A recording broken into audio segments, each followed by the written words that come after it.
I am going to do examples of exercise 13.3 probability, example 16 and 17. So let's do 16th example. Bag first contains 3 red and 4 black balls. उन्होंने बोला है bag, पहले मैं इसकी ना आप ना इसको डायग्राम से बना के देखोगे ना बहुत ईजिली आपका सॉल्व होगा. आपको ना इसमें फॉर्मूलाज याद रखने की ज़रूरत है, मैं आपको बताऊंगी आपको कैसे नहीं फॉर्मूलाज याद रखने. ठीक है, उन्होंने क्या बोला है, बैग फर्स्ट क्या करते हैं, 3 रेड बॉल्स कंटेन करती हैं और 4 ब्लैक बॉल्स कंटेन करती हैं. ठीक है, while the bag two contains 5 red and 6 black balls. ठीक है, 1 ball is drawn at random from one of the bags. उन्होंने बोला एक बॉल हमने ड्रॉ की बैग 1 या बैग 2 से. तो बैग 1 या बैग 2 की प्रोबेबिलिटी क्या होगी आने की, बैग 1 की प्रोबेबिलिटी होगी या 1/2 या बैग 2 की आने की प्रोबेबिलिटी क्या होगी 1/2. जब बैग 1 आ सकता है या बैग 2 आ सकता है. उन्होंने क्या बोला है, 1 ball is drawn at random from one of the bags. इसका मतलब बैग 1 आने की प्रोबेबिलिटी क्या है 1/2 और बैग 2 आने की प्रोबेबिलिटी क्या है 1/2. उन्होंने हमें क्या दिया हुआ है, हमने एक बैग से बॉल निकाली, वो हमें क्या मिला, रेड बॉल. तो हम यहाँ पर एक कंडीशन ले लेते हैं कि ड्रॉन बॉल इज रेड. आगे उन्होंने क्या बोला है, find the probability that it is drawn from the bag 2. उन्होंने बोला है हमने एक रेड बॉल भी निकाली, हमने प्रोबेबिलिटी निकालनी है वो कि वो बैग 2 से हो. ठीक है, तो हम यहाँ पर एक इवेंट्स ले लेते हैं E1 and E2. Bag 1 is chosen और E2 इवेंट ले लेते हैं बैग 2 is chosen. ठीक है, तो उन्होंने क्या बोला है, हमने रेड बॉल निकालनी है और वो कौन से बैग से हो, 2 बैग से, सेकंड बैग से. तो इसका मतलब क्या हुआ, उन्होंने बोला है कि हमने रेड बॉल फाइंड आउट कर ली है. इसका मतलब ये हमारी होगी हुई है, जो हमारा इवेंट हो गया होता है हम इसे क्या लिखते हैं नीचे. ठीक है ना, कंडीशनल प्रोबेबिलिटी में हम ऐसे ही करते थे ना, क्योंकि उन्होंने बोला हमने रेड बॉल निकाल लिया है तो जो इवेंट हो जाता है हम वो से नीचे लिख लेते हैं. उन्होंने क्या बोला है, find probability that is ball drawn from the bag 2. तो बैग 2 कौन सा है, E2. ठीक है, उन्होंने क्या बोला है, हमारी रेड बॉल हो और वो हमारी कौन से बैग से हो, 2 से. अब हमारी रेड की प्रोबेबिलिटी क्या है बैग 2 से, देखो रेड की प्रोबेबिलिटी. अब हमारे पहले देखते हैं बैग 2 की प्रोबेबिलिटी क्या हमारे पास 1/2 है ना. ठीक है, और बैग 2 तो हो गया और रेड बॉल भी होनी चाहिए. तो रेड बॉल की यहाँ से हमारी प्रोबेबिलिटी क्या है 5 अपॉन टोटल आउटकम्स कितनी 5 + 6 5/11. ये है हमारी रेड बॉल चूज करने की फ्रॉम बैग 2. ठीक है, अब हम ये यहाँ पे नीचे ऑल प्रोबेबिलिटीज ऑफ रेड निकालेंगे. ठीक है, ऑल प्रोबेबिलिटीज ऑफ रेड कैसे निकालेंगे, देखो रेड बॉल अगर हम बैग 1 से रेड बॉल बैग 1 आने की प्रोबेबिलिटी क्या है 1/2 और बैग 1 से रेड बॉल्स आने की प्रोबेबिलिटी क्या है 3 अपॉन टोटल आउटकम कितनी है 7, 3/7.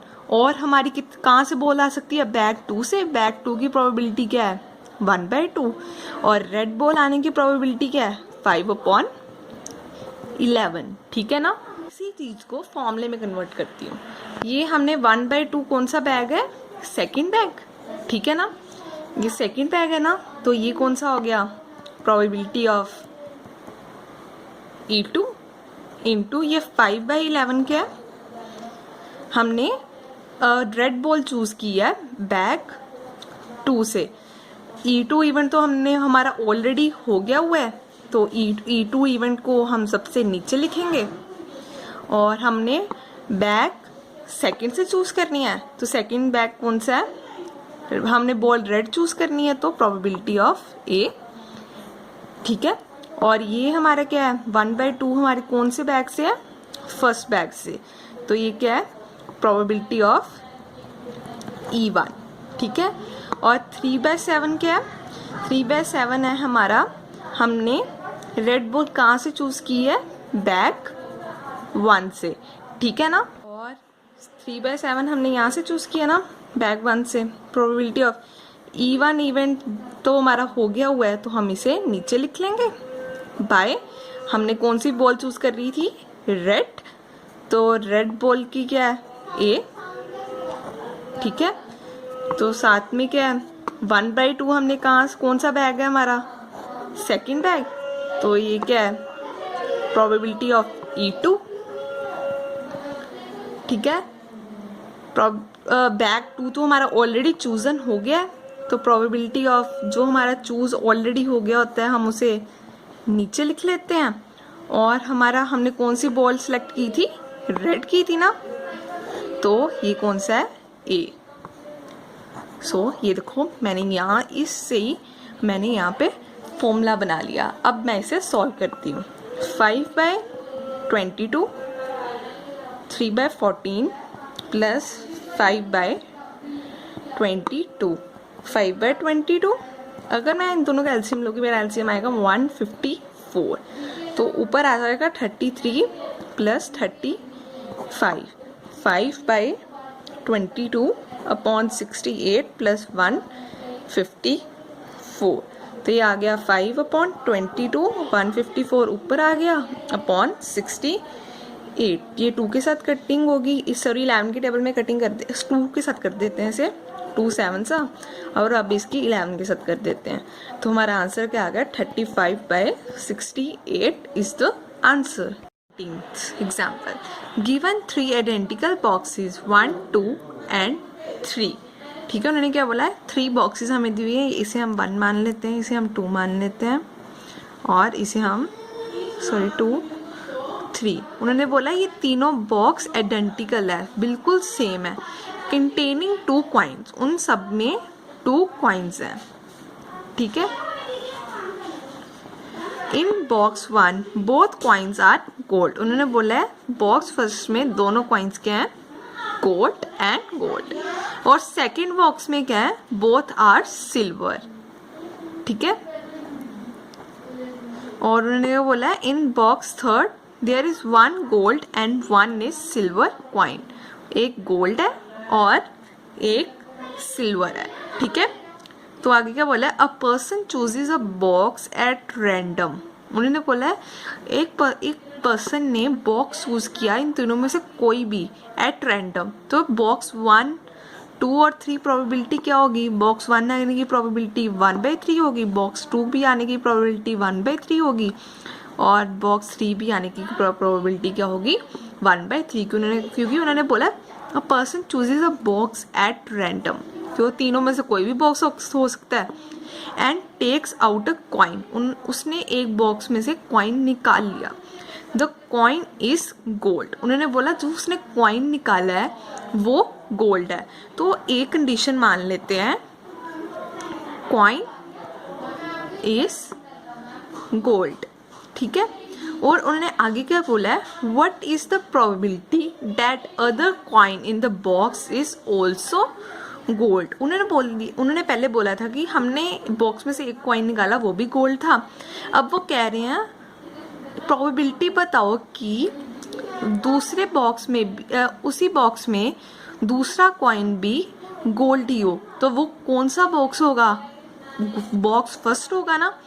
तो इसके हम इवेंट्स ले लेते हैं, to choose box first, E2 event ले लेते हैं टू चूज बॉक्स सेकेंड, और E3 इवेंट ले लेते हैं टू चूज बॉक्स 3। तो आपको पता लग गया, तो अगर हमने एक गोल्ड का कॉइन निकाला तो उन्होंने बोला कि उसी बॉक्स में दूसरा कॉइन भी क्या हो, गोल्ड, तो वो बॉक्स कौन सा होगा, फर्स्ट ही होगा ना, ठीक है ना।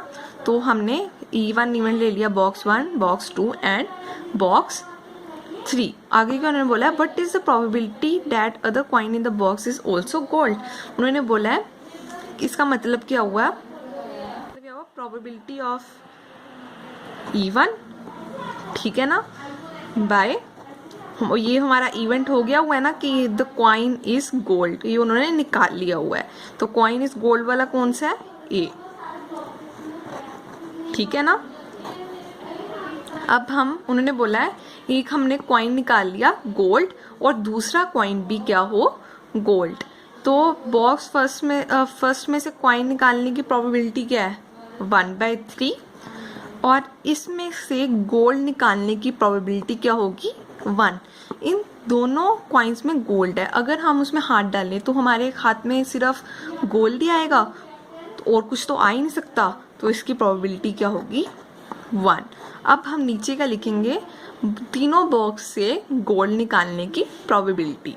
फर्स्ट बॉक्स की क्या होगी प्रोबेबिलिटी, फर्स्ट बॉक्स से कॉइन निकालने की प्रोबेबिलिटी क्या होगी, 1/3, और गोल्ड निकालने की प्रोबेबिलिटी क्या होगी, 1 नहीं होगी, और सेकंड बॉक्स की प्रोबेबिलिटी क्या होगी आने की, 1/3, और इसमें तो कोई गोल्ड है ही नहीं है, तो इसकी प्रोबेबिलिटी क्या होगी, 0, और थर्ड बॉक्स आने की प्रोबेबिलिटी क्या होगी, 1/3 होगी, और गोल्ड आने की हमारे पास क्या प्रोबेबिलिटी होगी, 1/2, ठीक है, 1/3, ये तो 0 ही हो गया सारा, तो 1/6, तो 1/3, इन दोनों का एलसीएम ले लेते हैं, क्या आएगा, 6, 2 + 1 आ जाएगा, 1/3, 3/6, ये क्या आ गया, 1/3 × 6/3, तो हमारा आंसर क्या आ गया, 2/3। आप इसलिए फॉर्मूले के बिना भी सॉल्व कर सकते हो, ये पूरा अंडरस्टैंडिंग वाला मेथड है, so this is the answer.